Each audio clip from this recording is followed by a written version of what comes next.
સૌને સૌને મારા પ્રણામ. સૌને મારા પ્રણામ. પૂર્ણ પુરુષોત્તમ ભગવાન શ્રી કૃષ્ણના ચરણોમાં વંદન.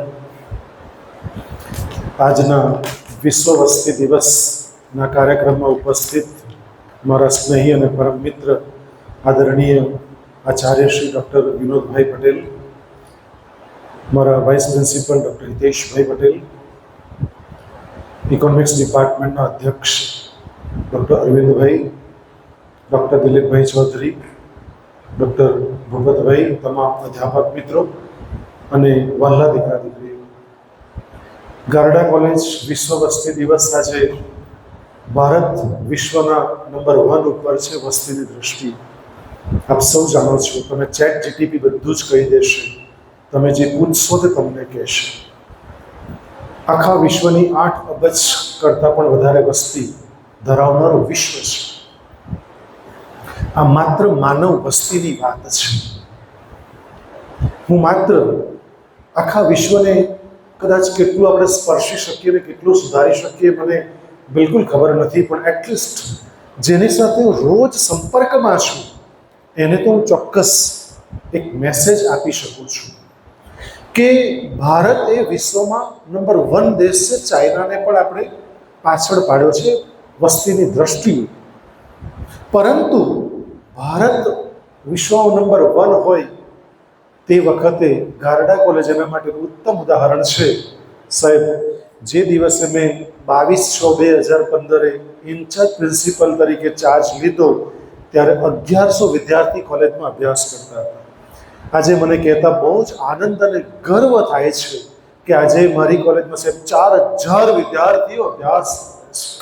મારા માટે ગર્વની વાત છે. 1000માંથી 4000 વિદ્યાર્થીઓ કરવા નવસારીની જનતા ખરેખર જે વિદ્વાન લોકો છે, નવસારીના સંનિષ્ઠ નાગરિકો છે, એ સતત વિચાર કરે છે કે તમે 1000માંથી 4000 કર્યા કેવી રીતે.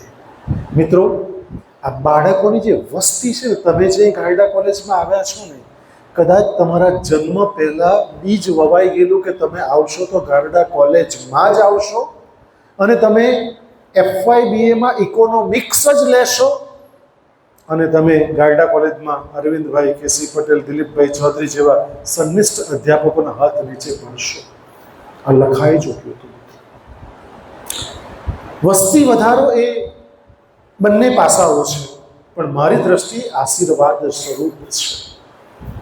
સમય અને સંજોગો બદલાતા ગયા, વસ્તી ઘટાડવાનો પ્રયત્ન થયો, પણ પૂર્વ જે આપણા માતા પિતા હતા અને એમના જે ફાધર મધર હતા એ લોકો પણ 8-8, 10-10 ભાઈ બહેનો હતા. ત્યારે કોઈ જ વસ્તુની ક્યાંય તકલીફ નહોતી અને આજે 1 બાળક 2 બાળક છે તો તકલીફ ઘણી બધી છે.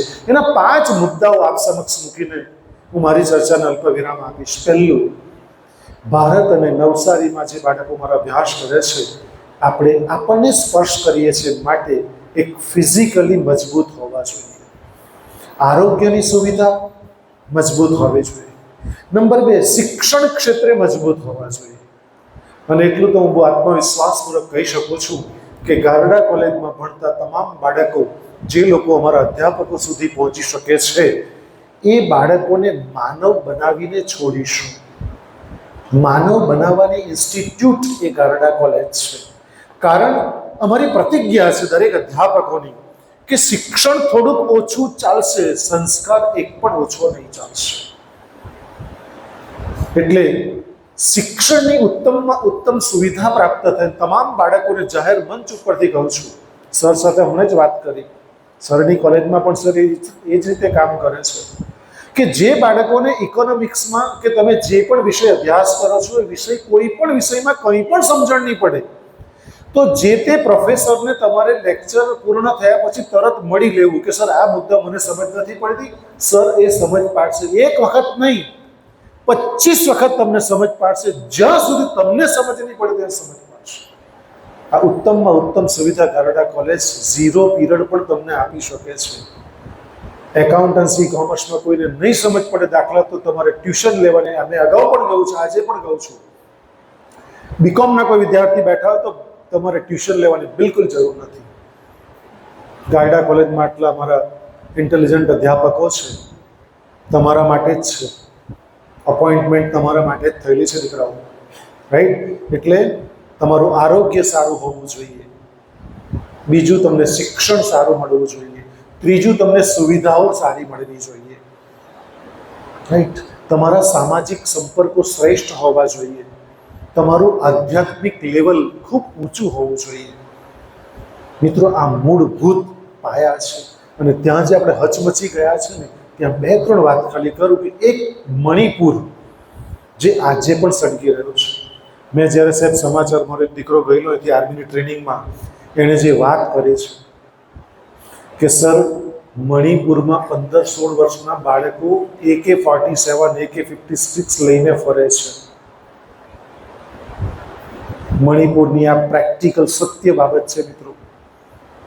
અને ત્યાંની 2 પ્રજા જે લડાઈ કરે છે, આપણે બહુ સલામત છે દીકરાઓ કે ગારડા કોલેજમાં આટલી શાંતિથી ગુજરાતમાં રહીને અભ્યાસ કરી શકીએ છીએ. ત્યાંના બાળકોનું ભણવાનું તો જવા જ દો. 15-16 વર્ષના બાળકો ગન સાથે ફરે છે અને એ લોકોને હાથ બાંધ્યા, આપણે આર્મી જમાને પગ બાંધ્યા, આંખે પટ્ટો બાંધ્યા. અને મણિપુરની પોલીસ એ લોકોનું કાઉન્સેલિંગ કરી હતી, કારણ કે એ લોકોને શૂટ નહીં કરાય. 15-16ના બાળકોને શૂટ નહીં કરી શકાય. બાકી તો બીજા ઘણા બધાને લોકો હુમલો કર્યો આર્મી જવાનો ઉપર, એટલે ઘણા બધા લોકોને એને શૂટ કર્યા હતા. મિત્રો, કહેવાનો ભાવાર્થ એ છે કે આપણે અહીં ગુજરાતમાં છે, નવસારીમાં છે, ખૂબ સલામત છે. નાગાલેન્ડમાં અશાંતિ છે, અસમના લોકો રહેવા તૈયાર નથી, મણિપુરમાં રોજ સળગી રહ્યું છે. એ દિશાઓ જ્યારે નજર કરી છે ને ત્યારે ખ્યાલ આવે છે કે આપણે ખરેખર બહુ સુરક્ષિત છે. તો આજના વસ્તી વધારાના પ્રસંગ નિમિત્તે ઉપસ્થિત આદરણીય આચાર્ય ડૉક્ટર વિનોદભાઈ સાહેબનું સ્વાગત કરતા ખરેખર ગારડા કોલેજ પરિવાર આનંદ અને ગર્વની લાગણી અનુભવું છું. અને મારી ચર્ચાને માત્ર અલ્પ વિરામ આપું છું. ફરી પાછા મળીશું. જય હિન્દ, જય ભારત, જય જય ગરીબ. ધન્યવાદ.